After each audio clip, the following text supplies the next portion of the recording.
Priya school fees, ಮನೆ ಬಾಡ್ಗೆ, ತಲೆ ಮೇಲೆ ಎಷ್ಟು ಜವಾಬ್ದಾರಿ ಇದೆ ಗೊತ್ತಾ? ನೀವೇನೋ ಟರ್ಮ್ ಲೈಫ್ ಇನ್ಶೂರೆನ್ಸ್ ತಗೊಳ್ದೆ ಹೋಗ್ಬಿಟ್ರಿ. PolicyBazaar.com ನಲ್ಲಿ 1 ಕೋಟಿ ರೂಪಾಯಿಯ ಟರ್ಮ್ ಲೈಫ್ ಇನ್ಶೂರೆನ್ಸ್ ತಿಂಗಳಿಗೆ 430 ರೂಪಾಯಿಯಿಂದ ಪ್ರಾರಂಭ. ನೀವು ಡಿಸ್ಕೌಂಟ್ ರೇಟಲ್ಲಿ ಟರ್ಮ್ ಇನ್ಶೂರೆನ್ಸ್ ಮಾಡಿಸೋಕೆ ಡಿಸ್ಕ್ರಿಪ್ಷನ್ ಹಾಗೂ ಪಿನ್ಡ್ ಕಾಮೆಂಟ್ನಲ್ಲಿ ಕೊಟ್ಟಿರೋ ಲಿಂಕ್ ಓಪನ್ ಮಾಡಿ.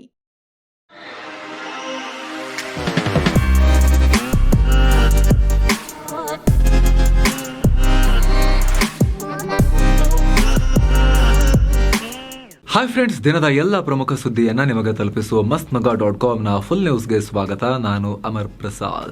ದೇಶದಲ್ಲಿ ಭಾರಿ ಚರ್ಚೆಗೆ ಕಾರಣವಾಗಿರೋ ಪ್ರಜ್ವಲ್ ಪೆನ್ ಡ್ರೈವ್ ಕೇಸ್ ನಿರ್ಣಾಯಕ ಹಂತವನ್ನ ತಲುಪ್ತಾ ಇದೆ.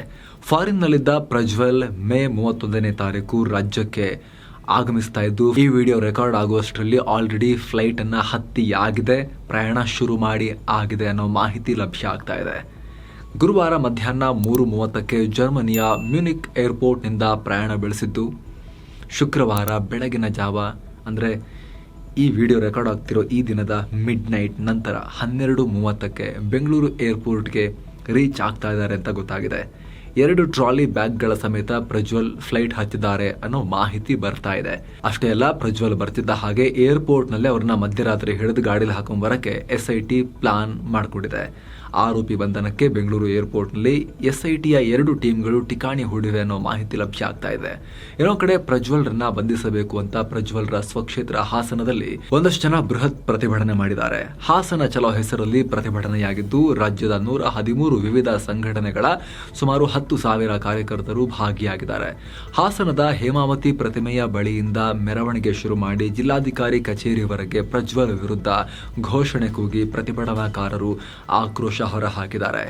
ಇದೇ ಕೇಸ್ನಲ್ಲಿ ಪೆನ್ ಡ್ರೈವ್ ಹಂಚಿಕೆ ಆರೋಪಿಗಳಾದ ಚೇತನ್ ಹಾಗೂ ಲಿಖಿತ್ ಗೌಡಗೆ ಹಾಸನದ 3ನೇ ಹೆಚ್ಚುವರಿ ನ್ಯಾಯಾಲಯ ಜಾಮೀನನ್ನು ಕೊಟ್ಟಿದೆ. ಇವರಿಬ್ಬರನ್ನ ಮೇ 12ನೇ ತಾರೀಕು SIT ಅಧಿಕಾರಿಗಳು ಅರೆಸ್ಟ್ ಮಾಡಿದ್ರು. ಭಾರತದ ಕೃಷಿ ವಲಯದ ಜೀವನಾಡಿಯಾಗಿರೋ ಮಾನ್ಸೂನ್ ಮಾರುತಗಳು ಕೊನೆಗೂ ದೇಶಕ್ಕೆ ಎಂಟ್ರಿ ಕೊಟ್ಟಿವೆ. ಈಗ ಆಲ್ರೆಡಿ ಕೇರಳಕ್ಕೆ ಅಪ್ಪಳಿಸಿದ್ದು ಭರ್ಜರಿ ಮಳೆಯಾಗಲಿದೆ ಅಂತ ಹವಾಮಾನ ಇಲಾಖೆ ಹೇಳಿದೆ. ಈ ಮುಂಗಾರು ದಕ್ಷಿಣ ಅರಬ್ಬಿ ಸಮುದ್ರ, ಮಾಲ್ಡೀವ್ಸ್, ಲಕ್ಷದ್ವೀಪ, ಕೊಮೊರಿನ್ ಪ್ರದೇಶಗಳು, ನೈಋತ್ಯ, ಈಶಾನ್ಯ ಹಾಗೂ ಸೆಂಟ್ರಲ್ ಬಂಗಾಳಕೊಲ್ಲಿ ಮತ್ತು ಇನ್ನು ಕೆಲ ಈಶಾನ್ಯ ರಾಜ್ಯಗಳಲ್ಲಿ ಮುಂದುವರಿಯುತ್ತೆ ಅಂತ IMD ಹೇಳಿದೆ. ಕಳೆದ ಮೇ 15ನೇ ತಾರೀಕು ಕೇರಳಕ್ಕೆ ಮೇ 31ನೇ ತಾರೀಕು ಮುಂಗಾರು ಪ್ರವೇಶ ಮಾಡುತ್ತೆ ಅಂತ ಮುಂಚೆನೆ ಭಾರತೀಯ ಹವಾಮಾನ ಇಲಾಖೆ ಅನೌನ್ಸ್ ಮಾಡಿತ್ತು. ಆದ್ರೆ ಈ ಬಾರಿ ಮುಂಗಾರು ಒಂದಿನ ಮೊದಲೇ ಕಾಲಿಟ್ಟಿದೆ. ಇನ್ನು ಕಳೆದೆರಡು ವರ್ಷ ಅಂದ್ರೆ 2022ಕ್ಕೆ ಕೇರಳಕ್ಕೆ ಮುಂಗಾರು ಮೇ 30ರಂದು ಎಂಟ್ರಿ ಕೊಟ್ಟಿತ್ತು. ಅದೇ 2023ರಲ್ಲಿ ಜೂನ್ 8ಕ್ಕೆ ಲೇಟ್ ಆಗಿ ಎಂಟ್ರಿ ಆಗಿತ್ತು. ಇನ್ನು ಅರುಣಾಚಲ ಪ್ರದೇಶ, ತ್ರಿಪುರಾ, ನಾಗಾಲ್ಯಾಂಡ್, ಮೇಘಾಲಯ, ಮಿಜೋರಾಂ, ಮಣಿಪುರ ಮತ್ತು ಅಸ್ಸಾಂನಲ್ಲಿ ಸಾಮಾನ್ಯವಾಗಿ ಜೂನ್ 5ಕ್ಕೆ ಮುಂಗಾರು ಪ್ರವೇಶ ಮಾಡ್ತಾ ಇತ್ತು. ಈ ಬಾರಿ ಬೇಗನೆ ಬಂದಿದೆ. ಇನ್ನು ಸದ್ಯ ದೇಶದಲ್ಲಿ ಎಲ್ ನಿನೋ ಕಂಡೀಷನ್ ಚಾಲ್ತಿಯಲ್ಲಿದ್ದು, ಕ್ರಮೇಣವಾಗಿ ಆಗಸ್ಟ್ ಸೆಪ್ಟೆಂಬರ್ ವೇಳೆ ಅದರ ಪ್ರಭಾವ ಕಮ್ಮಿಯಾಗುತ್ತೆ, ಲಾ ನಿನಾ ಎಫೆಕ್ಟ್ ಶುರುವಾಗುತ್ತೆ. ಇದರಿಂದ ಆಗಸ್ಟ್ ಸೆಪ್ಟೆಂಬರ್ನಲ್ಲಿ ಮಳೆ ಇನ್ನೂ ಜಾಸ್ತಿ ಆಗುತ್ತೆ ಅಂತ ವಿಜ್ಞಾನಿಗಳು ಹೇಳಿದ್ದಾರೆ. ಒಟ್ಟಲ್ಲಿ ಮುಂಗಾರು ಎಂಟ್ರಿ ಇದೆಯಲ್ಲ, ಬಿಸಿಲ ಶಾಖಕ್ಕೆ ಬೆಂದು ಹೋಗಿರೋ ಜನಕ್ಕೆ ಹೊಸ ಚೈತನ್ಯ ಅಂತೂ ಕೊಟ್ಟಿದೆ. ಯಾಕಂದ್ರೆ ಮೊದಲೇ ಹೇಳಿದ ಹಾಗೆ ಮುಂಗಾರು ನಮ್ಮ ಕೃಷಿಯ ಜೀವನಾಡಿ. ಭಾರತದ ಕೃಷಿ ಕ್ಷೇತ್ರ ಮುಂಗಾರಿನ ಮೇಲೆ ಹೆಚ್ಚು ಡಿಪೆಂಡ್ ಆಗಿದೆ. ದೇಶದ ವಾರ್ಷಿಕ ಮಳೆಗೆ 70% ಕೊಡುಗೆ ಮುಂಗಾರಿನಿಂದಲೇ ಬರುತ್ತೆ. ಸರಿಯಾಗಿ ಮಳೆ ಆದರೆ ಅಣೆಕಟ್ಟುಗಳು ತುಂಬಿ ವಿದ್ಯುತ್ ಉತ್ಪಾದನೆ ಕೂಡ ಚೆನ್ನಾಗಾಗತ್ತೆ, ಜಲವಿದ್ಯುತ್. ಹೀಗಾಗಿ ಮುಂಗಾರು ದೇಶದ ಆರ್ಥಿಕತೆ ಮತ್ತು ಅಭಿವೃದ್ಧಿಯಲ್ಲಿ ಮಹತ್ವದ ಪಾತ್ರ ವಹಿಸುತ್ತೆ. ಆದರೆ ಈ ಸಲ ಲಾ ನಿನಾ ಹೆವಿ ಮಳೆ, ಪ್ರವಾಹ ಅಂತೆಲ್ಲ ಹೆದರಿಸ್ತಾ ಇದ್ದಾರೆ. ಮಳೆ ಸಾಕಪ್ಪ, ಕೊಚ್ಕೊಂಡು ಹೋಗೋದು ನಿಲ್ಸಪ್ಪ ಅಂತ ಹೇಳಷ್ಟು ಬರೆದಿದ್ರೆ ಸಾಕು, ಎಷ್ಟು ಬೇಕೋ ಅಷ್ಟು ಬಂದ್ರೆ ಚಂದ. ಬಟ್ ಈ ಸಲ ಸ್ವಲ್ಪ ಅಲರ್ಟ್ಸ್ ಎಲ್ಲ ಇದೆ, ಸ್ವಲ್ಪ ಹೆವಿ ಮಳೆ ಆಗುತ್ತೆ, ಪ್ರವಾಹ ಎಲ್ಲ ಆಗ್ಬೋದು ಅಂತ. ನೋಡ್ಬೇಕೇನಾಗುತ್ತೆ ಅಂತ. DCM DK ಶಿವಕುಮಾರ್ ಮಾಟ ಮಂತ್ರ ಮಾಡ್ತಿದ್ದಾರೆ ನನ್ನ ಮೇಲೆ ಅಂತ ಆರೋಪ ಮಾಡಿದ್ದಾರೆ. ನನ್ನ ಹಾಗೂ CM ಸಿದ್ದರಾಮಯ್ಯ ವಿರುದ್ಧ ಕೇರಳದಲ್ಲಿ ಶತ್ರು ಭೈರವಿ ಯಾಗ ನಡೆಸಲಾಗ್ತಾ ಇದೆ. ಕೇರಳದ ರಾಜರಾಜೇಶ್ವರಿ ದೇವಸ್ಥಾನದ ಸಮೀಪ ಅಘೋರಿಗಳಿಂದ ಈ ಯಾಗ ಮಾಡಲಾಗ್ತಾ ಇದೆ ಅಂತ ಆರೋಪ ಮಾಡಿದ್ದಾರೆ. ಅಲ್ಲದೆ ರಾಜ್ಯದ ಪ್ರಭಾವಿ ನಾಯಕರೊಬ್ಬರು ಈ ಕೆಲಸ ಮಾಡಿಸ್ತಾ ಇದ್ದಾರೆ. ಅವರು ಯಾರು ಅಂತ ನನಗೆ ಗೊತ್ತಿದೆ. ಈ ಯಾಗಕ್ಕಾಗಿ 21 ಮೇಕೆ, 3 ಎಮ್ಮೆ, 21 ಕುರಿಯನ್ನ ಬಲಿ ಕೊಡ್ತಾ ಇದ್ದಾರೆ. ಯಾರು ಏನೇ ಮಾಡಿದ್ರು ಕೂಡ ನಮ್ಮನ್ನ ನಂಬೋ ಶಕ್ತಿ ನಮ್ಮನ್ನ ಕಾಪಾಡುತ್ತೆ ಅಂತ DKಶಿ ಹೇಳಿದ್ದಾರೆ. ಅಂದಹಾಗೆ ಮಾಜಿ CM ಕುಮಾರಸ್ವಾಮಿ ಅವರು ತಮ್ಮ ಕುಟುಂಬದೊಂದಿಗೆ ಕೇರಳಕ್ಕೆ ಪ್ರವಾಸ ಕೈಗೊಂಡಿದ್ದಾರೆ ಅನ್ನೋ ಮಾಹಿತಿ ಇದೆ. ಈ ಹೊತ್ತಲ್ಲಿ DK ಈ ರೀತಿ ಹೇಳಿರೋದು ಸಾಕಷ್ಟು ಚರ್ಚೆಗೆ ಕಾರಣ ಆಗಿದೆ. ಮಹರ್ಷಿ ವಾಲ್ಮೀಕಿ ಅಭಿವೃದ್ಧಿ ನಿಗಮದಲ್ಲಿನ 187 ಕೋಟಿ ರೂಪಾಯಿ ಹಗರಣ ಆರೋಪ ರಾಜ್ಯ ರಾಜಕೀಯದಲ್ಲಿ ತೀವ್ರ ಚರ್ಚೆಗೆ ಕಾರಣ ಆಗಿದೆ. ನಿಗಮದ ಅಧೀಕ್ಷಕ ಚಂದ್ರಶೇಖರ್ ಅವರು ಸಚಿವ ಬಿ ನಾಗೇಂದ್ರರ ಹೆಸರನ್ನು ಉಲ್ಲೇಖಿಸಿ ಮರಣ ಪತ್ರ ಬರೆದಿಟ್ಟು ತಮ್ಮನ್ನು ತಾವು ಮುಗಿಸ್ಕೊಂಡಿದ್ರು. ಹೀಗಾಗಿ ನಾಗೇಂದ್ರ ಅವರನ್ನ ಸಚಿವ ಸಂಪುಟದಿಂದ ವಜಾ ಮಾಡಬೇಕು ಅಂತ ಬಿಜೆಪಿ ರಾಜ್ಯ ಸರ್ಕಾರಕ್ಕೆ ಜೂನ್ 6ರವರೆಗೆ ಗಡುವನ್ನ ಕೊಟ್ಟಿದೆ. ಒಂದು ವೇಳೆ ವಜಾ ಮಾಡದೇ ಇದ್ರೆ ರಾಜ್ಯಾದ್ಯಂತ ಜೋರಾಗಿ ಹೋರಾಟ ಮಾಡ್ತೀವಿ ಅಂತ ಎಚ್ಚರಿಕೆಯನ್ನ ಕೊಟ್ಟಿದೆ. ಅತ್ತ ಅಧೀಕ್ಷಕರ ಸಾವಿನ ಕೇಸನ್ನ ಸಿಬಿಐಗೆ ವರ್ಗಾಯಿಸಬೇಕು ಅಂತ ಬಿಜೆಪಿ ರಾಜ್ಯಾಧ್ಯಕ್ಷ ಬಿವೈ ವಿಜಯೇಂದ್ರ ರಾಜ್ಯ ಸರ್ಕಾರಕ್ಕೆ ಆಗ್ರಹ ಮಾಡಿದ್ದಾರೆ. ಮಹತ್ವದ ಬೆಳವಣಿಗೆಯಲ್ಲಿ ಪಶ್ಚಿಮ ಬಂಗಾಳದಲ್ಲಿ ಸಿಎಎ ಕಾಯ್ದೆ ಅಡಿಯಲ್ಲಿ ಪೌರತ್ವ ಪ್ರಮಾಣ ಪತ್ರಗಳನ್ನು ಕೊಡೋ ಪ್ರಕ್ರಿಯೆಗೆ ಕೇಂದ್ರ ಸರ್ಕಾರ ಚಾಲನೆ ಕೊಟ್ಟಿದೆ. ಬಂಗಾಳದ ಜೊತೆಗೆ ಹರಿಯಾಣ, ಉತ್ತರಾಖಂಡ್ನಲ್ಲೂ ಕೂಡ ಸಿಎಎ ಕಾಯ್ದೆ ಅಡಿಯಲ್ಲಿ ಪೌರತ್ವ ಪ್ರಮಾಣ ಪತ್ರಗಳ ಪ್ರಕ್ರಿಯೆಗೆ ಚಾಲನೆ ಸಿಕ್ಕಿದೆ ಅಂತ ಕೇಂದ್ರ ಸರ್ಕಾರ ಹೇಳಿದೆ. ಸದ್ಯಕ್ಕೆ ಈ ಬಗ್ಗೆ ಮಮತಾ ಸರ್ಕಾರದಿಂದ ಪ್ರತಿಕ್ರಿಯೆ ಬಂದಿಲ್ಲ.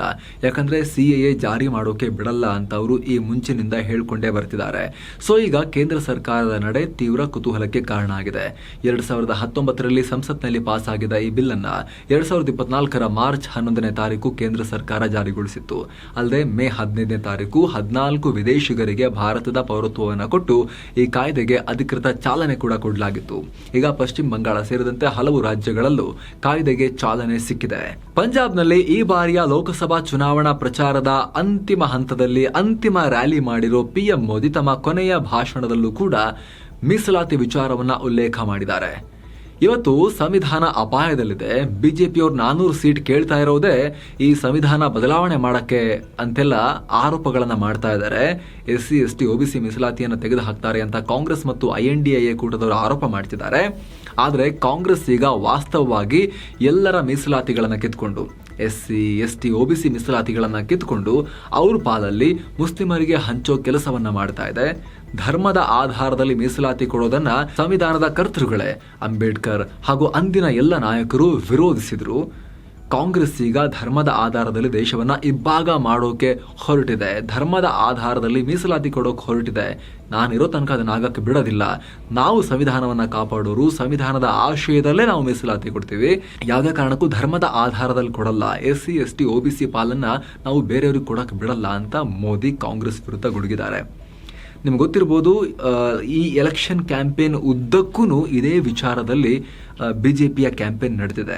ಅಷ್ಟೇ ಅಲ್ಲದೆ PM ಮೋದಿ ತಮ್ಮ ಕಡೆ ರ್ಯಾಲಿಯಲ್ಲಿ 15ನೇ ಶತಮಾನದ ಭಕ್ತಿ ಚಳುವಳಿಯ ಖ್ಯಾತ ಸಂತ ಹಾಗೂ ಶ್ರೇಷ್ಠ ಕವಿ ಗುರು ರವಿದಾಸರು ಪ್ರತಿಯೊಬ್ಬರಿಗೂ ಆಹಾರ ಸಿಗಬೇಕು ಅಂತ ಬಯಸಿದ್ರು.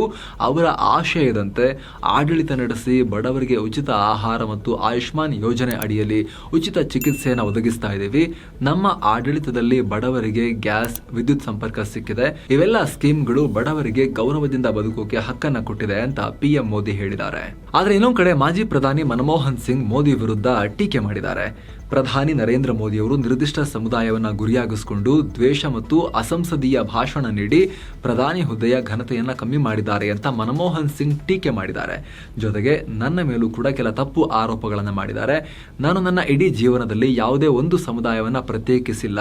ಇವೆಲ್ಲ ಬಿಜೆಪಿಯ ಕಾಪಿರೈಟ್ ಅಂತ ಹೇಳಿದ್ದಾರೆ. ಅಲ್ಲದೆ ಕಳೆದ 10 ವರ್ಷಗಳಲ್ಲಿ ದೇಶದ ಆರ್ಥಿಕತೆಯಲ್ಲಿ ಊಹಿಸಲಾಗದಷ್ಟು ಗೊಂದಲ ಉಂಟಾಗಿದೆ ಅಂತ ಮನಮೋಹನ್ ಸಿಂಗ್ ಟೀಕಿಸಿದ್ದಾರೆ. ಉತ್ತರ ಭಾರತದಲ್ಲಿ ರಮಲ್ ಚಂಡಮಾರುತ ತನ್ನ ಆರ್ಭಟವನ್ನ ಮುಂದುವರೆಸಿದೆ. ಪರಿಣಾಮ ಮಣಿಪುರದಲ್ಲಿ ಸುರಿತಾ ಇರೋ ಧಾರಾಕಾರ ಮಳೆಯಿಂದ ಜಲ ಪ್ರವಾಹ ಉಂಟಾಗಿ 3 ಸಾವನ್ನಪ್ಪಿದ್ದಾರೆ. ಅಲ್ಲದೆ ಸಾವಿರಾರು ಜನ ಮನೆಗಳನ್ನ ಕಳ್ಕೊಂಡು ನಿರಾಶ್ರಿತರ ಕ್ಯಾಂಪ್ನಲ್ಲಿ ವಾಸ ಮಾಡ್ತಿದ್ದಾರೆ. ಇಂಫಾಲ್ ನಗರದ ಸಮೀಪ ನದಿಗಳೆಲ್ಲ ತಮ್ಮ ಎಲ್ಲೇ ಮೀರಿ ಹರಿತಾ ಇರೋ ಪರಿಣಾಮ ಈ ಭಾರಿ ಜಲ ಪ್ರವಾಹ ಉಂಟಾಗಿದೆ ಅಂತ ಹೇಳಲಾಗ್ತಾ ಇದೆ. ಹೀಗಾಗಿ ಆ ಪ್ರದೇಶದಲ್ಲಿ ಹಲವಾರು ಮನೆಗಳು ಮಳೆ ನೀರಿನಿಂದ ಜಲಾವೃತವಾಗಿವೆ. ಘಟನೆಯಲ್ಲಿ ಸಿಲುಕಿದವರನ್ನ ಹೊರತೆಗೆಯುವ ರಕ್ಷಣಾ ತಂಡ ಹರಸಾಹಸ ಪಡ್ತಾ ಇದ್ದು ಅಗತ್ಯ ಕ್ರಮ ಕೈಗೊಳ್ಳೋದಾಗಿ ಮಣಿಪುರ ಸಿಎಂ ಬಿರೇನ್ ಸಿಂಗ್ ಹೇಳಿದ್ದಾರೆ. ಇತ್ತೀಚೆಗೆ ಭಾರತ ನಮ್ಮೊಂದಿಗೆ ದ್ವಿಪಕ್ಷೀಯ ಮುಕ್ತ ವ್ಯಾಪಾರ ನಡೆಸೋಕೆ ಇಂಟ್ರೆಸ್ಟ್ ತೋರಿಸಿದೆ ಅಂತ ಮಾಲ್ಡೀವ್ಸ್ ಸಚಿವ ಮೊಹಮ್ಮದ್ ಸಯೀದ್ ಹೇಳಿದ್ರು. ಆದರೆ ಈ ವಿಚಾರವನ್ನ ಭಾರತ ತಳ್ಳಿಹಾಕಿದೆ. ಫ್ರೀ ಟ್ರೇಡ್ ವಿಚಾರವಾಗಿ ಮಾಲ್ಡೀವ್ಸ್ಗೆ ಭಾರತದ ಕಡೆಯಿಂದ ನಾವು ಯಾವುದೇ ಫಾರ್ಮಲ್ ಪ್ರಪೋಸಲ್ ಕಳಿಸಿಲ್ಲ ಅಂತ ವಿದೇಶಾಂಗ ವಕ್ತಾರ ರಣಧೀರ್ ಜೈಸ್ವಾಲ್ ಸ್ಪಷ್ಟಪಡಿಸಿದ್ದಾರೆ. ಮಹತ್ವದ ಬೆಳವಣಿಗೆಯಲ್ಲಿ ಚೆನ್ನೈ ಮೂಲದ ಸ್ಟಾರ್ಟ್ಅಪ್ ಕಂಪನಿ ಅಗ್ನಿಕುಲ್ ಕಾಸ್ಮೋಸ್ ಇದೀಗ ಯಶಸ್ವಿಯಾಗಿ ಅಗ್ನಿಬಾನ್ ಸಾಲ್ಟೆಡ್ 01 ಮಿಷನ್ ಲಾಂಚ್ ಮಾಡಿದೆ. ಇದರ ಲಾಂಚ್ ಸಿಂಗಲ್ ಸ್ಟೇಜ್ ವೆಹಿಕಲ್ ನಲ್ಲಿ ಜಗತ್ತಲ್ಲೇ ಮೊದಲ ಬಾರಿಗೆ 3D printed semi cryogenic rocket engine ಬಳಸಿ ಮಾಡಲಾಗಿದೆ. ಶ್ರೀಹರಿಕೋಟಾದಲ್ಲಿರೋ ALP-01 ಪ್ರೈವೇಟ್ ಲಾಂಚ್ ಪ್ಯಾಡ್ ನಿಂದ ಇದರ ಟೇಕ್ ಆಫ್ ಮಾಡಲಾಗಿದೆ. ಈ ಮೂಲಕ ಭಾರತದಲ್ಲಿ ಇದೇ ಮೊದಲ ಬಾರಿಗೆ ಪ್ರೈವೇಟ್ ಲಾಂಚ್ ಪ್ಯಾಡ್ ಮೂಲಕ ಮಿಷನ್ ಲಾಂಚ್ ಮಾಡಲಾಗಿದೆ. ಈ ಅಗ್ನಿಬಾನ್ ರಾಕೆಟ್ ಸುಮಾರು 300 ಕೆಜಿ ಪೆಲೋಡ್ ಹೊತ್ತೊಯ್ಯುವ ಸಾಮರ್ಥ್ಯವನ್ನು ಹೊಂದಿದ್ದು ಸುಮಾರು 700 ಕಿಲೋಮೀಟರ್ ಎತ್ತರದ ಆರ್ಬಿಟ್ ವರೆಗೂ ತಲುಪುತ್ತೆ. 6.2 ಕಿಲೋಮೀಟರ್ ಎತ್ತರವಿರೋ ಈ ಲಾಂಚ್ ವೆಹಿಕಲ್ ಅಡ್ವಾನ್ಸ್ ಟೆಕ್ನಾಲಜಿಗಳನ್ನು ಕೂಡ ಒಳಗೊಂಡಿದೆ.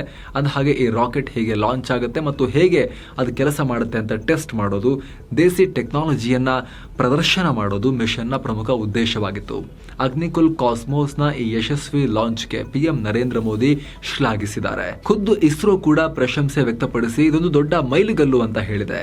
ಅಷ್ಟೇ ಅಲ್ಲದೆ ಕೇಂದ್ರ ಗೃಹ ಮಂತ್ರಿ ಅಮಿತ್ ಶಾ, ವಿದೇಶಾಂಗ ವ್ಯವಹಾರ ಸಚಿವ ಎಸ್ ಜೈಶಂಕರ್, ಸಚಿವ ರಾಜೀವ್ ಚಂದ್ರಶೇಖರ್ ಸೇರಿ ಹಲವರು ಅಗ್ನಿಕುಲ್ ಕಾಸ್ಮೋಸ್ ಸಾಧನೆಯನ್ನ ಕೊಂಡಾಡಿದ್ದಾರೆ. ಏನೋ ಬಹಳ ರೇರ್ ಆಗಿರೋ ಬಾಂಬೆ ಬ್ಲಡ್ ಗ್ರೂಪ್ ಅಥವಾ HH ಬ್ಲಡ್ ಗ್ರೂಪ್ ನ ರಕ್ತದಾನ ಮಾಡೋಕೆ ಮಹಾರಾಷ್ಟ್ರದ ರವೀಂದ್ರ ಅಸ್ಟೇಕರ್ ಅನ್ನೋ ವ್ಯಕ್ತಿ 400 ಕಿಲೋಮೀಟರ್ ಪ್ರಯಾಣ ಮಾಡಿ ಮಧ್ಯಪ್ರದೇಶಕ್ಕೆ ಹೋಗಿ ರಕ್ತ ಕೊಟ್ಟು ಬಂದಿದ್ದಾರೆ. ಯಾಕಂದ್ರೆ ಆ HH ಬ್ಲಡ್ ಗ್ರೂಪ್ ನವರು ತುಂಬಾ ಕಮ್ಮಿ ಜನ ಇದ್ದಾರೆ, ಹಾಗಾಗಿ ಜೀವದಾನ ಮಾಡೋದು ಮುಖ್ಯ ಅಂತ ಇವರು ಅಷ್ಟು ದೂರ ಹೋಗಿ ರಕ್ತ ಕೊಟ್ಟು ಬಂದಿದ್ದಾರೆ.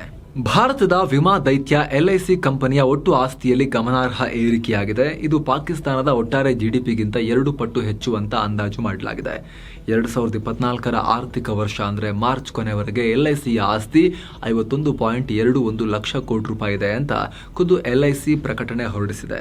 ಅಂದ್ರೆ ಕಳೆದ 2023ರ ಆರ್ಥಿಕ ವರ್ಷದಲ್ಲಿ 43.97 ಲಕ್ಷ ಕೋಟಿ ಇದ್ದ ಆಸ್ತಿ ಈಗ 16.48% ಹೆಚ್ಚಳ ಆಗಿದೆ. ಇದು ಪಾಕಿಸ್ತಾನದ GDPಗಿಂತ 2 ಪಟ್ಟು ಹೆಚ್ಚು. ಯಾಕಂದ್ರೆ IMF ಪ್ರಕಾರ ಪಾಕಿಸ್ತಾನದ GDP ಪ್ರಸ್ತುತ 28.05 ಲಕ್ಷ ಕೋಟಿ ಇದೆ.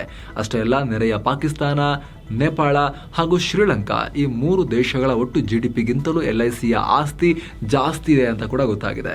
ಜೊತೆಗೆ ಡೆನ್ಮಾರ್ಕ್, ಫಿನ್ಲ್ಯಾಂಡ್ ಹಾಗೂ ಸಿಂಗಪೂರ್ನಂತಹ ಅಭಿವೃದ್ಧಿ ಹೊಂದಿದ ದೇಶಗಳ GDPಗಳನ್ನು ಕೂಡ ಭಾರತದ ಒಂದು ಕಂಪನಿ LIC ಮೀರಿಸಿದೆ. ಅಂದಹಾಗೆ ಭಾರತದ ಒಟ್ಟು ಲೈಫ್ ಇನ್ಶೂರೆನ್ಸ್ ವಲಯದಲ್ಲಿ LIC ಒಂದೇ 59% ಪಾಲನ್ನ ಹೊಂದಿದೆ. ಮಾರ್ಕೆಟ್ ಲೀಡರ್ ಇದು. ಅಲ್ಲದೆ 6.46 ಲಕ್ಷ ಕೋಟಿ ರೂಪಾಯಿ ಮಾರ್ಕೆಟ್ ವ್ಯಾಲ್ಯೂ ಹೊಂದಿದ್ದು ದೇಶದ 7ನೇ ಅತಿದೊಡ್ಡ ಕಂಪನಿ ಅಂತ ಕೂಡ ಕರೆಸಿಕೊಂಡಿದೆ. ಲೋಕಸಭಾ ಚುನಾವಣೆ ಅಂತಿಮ ಘಟ್ಟಕ್ಕೆ ಬರ್ತಾ ಇದ್ದ ಹಾಗೆ ಫಲಿತಾಂಶಕ್ಕೆ ಈಗ ಕೌಂಟ್ ಡೌನ್ ಶುರುವಾಗಿರೋ ಸಂದರ್ಭದಲ್ಲಿ ಷೇರುಪೇಟೆಯಲ್ಲಿ ನರ್ವಸ್ನೆಸ್ ಕಂಟಿನ್ಯೂ ಆಗಿದೆ. ಎಲ್ಲರೂ ಕೂಡ ರಿಸಲ್ಟ್ ಆದ್ಮೇಲೆ ನೋಡ್ಕೊಂಡು ಮಾಡೋಣ ಅನ್ನೋ ಲೆಕ್ಕಾಚಾರದಲ್ಲಿರ್ತಾರೆ. ದಿನದ ವಹಿವಾಟಿನ ಅಂತ್ಯಕ್ಕೆ ಸೆನ್ಸೆಕ್ಸ್ 617 ಪಾಯಿಂಟ್ಸ್ ಕಳ್ಕೊಂಡು 73,885ಕ್ಕೆ ತಲುಪಿದ್ರೆ ನಿಫ್ಟಿ 216 ಪಾಯಿಂಟ್ಸ್ ಕಳ್ಕೊಂಡು 22,488ಕ್ಕೆ ರೀಚ್ ಆಗಿದೆ. ಮಿಡ್ ಕ್ಯಾಪ್ ಮತ್ತು ಸ್ಮಾಲ್ ಕ್ಯಾಪ್ಗಳಲ್ಲಿ ಭಾರಿ ಲಾಸ್ ಆಗಿದೆ. ಒಟ್ಟು 5 ಸೆಷನ್ಗಳಲ್ಲಿ ಸೆನ್ಸೆಕ್ಸ್ ಮತ್ತು ನಿಫ್ಟಿ ತಲಾ 2% ಇಳಿಕೆ ಕಂಡಿವೆ. ಈ ವೇಳೆ ಹೂಡಿಕೆದಾರರು ಬರೋಬ್ಬರಿ 10 ಲಕ್ಷ ಕೋಟಿ ರೂಪಾಯಿ ಕಳ್ಕೊಂಡಿದ್ದಾರೆ. ಏನೋ ಡಾಲರ್ ಮುಂದೆ ರೂಪಾಯಿ ಮೌಲ್ಯ 11 ಪೈಸೆ ಜಾಸ್ತಿಯಾಗಿ 83 ರೂಪಾಯಿ 28 ಪೈಸೆಯಾಗಿದೆ. ಚಿನ್ನ ಮತ್ತು ಬೆಳ್ಳಿ ಬೆಲೆ ವಿಚಾರಕ್ಕೆ ಬಂದರೆ 24 ಕ್ಯಾರೆಟ್ನ 10 ಗ್ರಾಂ ಚಿನ್ನದ ಬೆಲೆಯಲ್ಲಿ 298 ರೂಪಾಯಿ ಇಳಿಕೆಯಾಗಿ 72,115 ರೂಪಾಯಿ ಆಗಿದೆ. 22 ಕ್ಯಾರೆಟ್ನ 10 ಗ್ರಾಂ ಚಿನ್ನದ ಬೆಲೆಯಲ್ಲಿ 270 ರೂಪಾಯಿ ಕಮ್ಮಿಯಾಗಿ 66,060 ರೂಪಾಯಿ ಆಗಿದೆ. 1 ಕೆಜಿ ಬೆಳ್ಳಿ ಬೆಲೆ 1,445 ರೂಪಾಯಿ ಇಳಿಕೆಯಾಗಿ 92,673 ರೂಪಾಯಿ ಆಗಿದೆ. ಸೊ ಫ್ರೆಂಡ್ಸ್, ಇದಾಗಿತ್ತು ಇವತ್ತಿನ ಫುಲ್ ನ್ಯೂಸ್. ನಾವು ಕುಯ್ದಿಲ್ಲ, ಎಳೆದಿಲ್ಲ, ಕಿರ್ಚಾಡಿಲ್ಲ, ಕೇವಲ ಸುದ್ದಿಯ ರೀತಿಯಲ್ಲಿ ನಿಮಗೆ ತಲುಪಿಸುವ ಪ್ರಯತ್ನವನ್ನ ಮಾಡಿದ್ದೀವಿ. ನಮ್ಮ ಈ ಪ್ರಯತ್ನ ನಿಮಗೆ ಇಷ್ಟ ಆಗ್ತಾ ಇದ್ರೆ ದಯವಿಟ್ಟು mastmaga.com ನ ಚಾನಲ್ಗೆ ಸಬ್ಸ್ಕ್ರೈಬ್ ಮಾಡಿ, ಪಕ್ಕದ ಬೆಲ್ ಐಕಾನ್ ಮೇಲೆ ಕ್ಲಿಕ್ ಮಾಡೋದನ್ನ ಯಾವುದೇ ಕಾರಣಕ್ಕೂ ಮರಿಬೇಡಿ. Thank you so much. ಮತ್ತೆ ಭೇಟಿ ಆಗ್ತಿರೋಣ. ನಮಸ್ತೆ.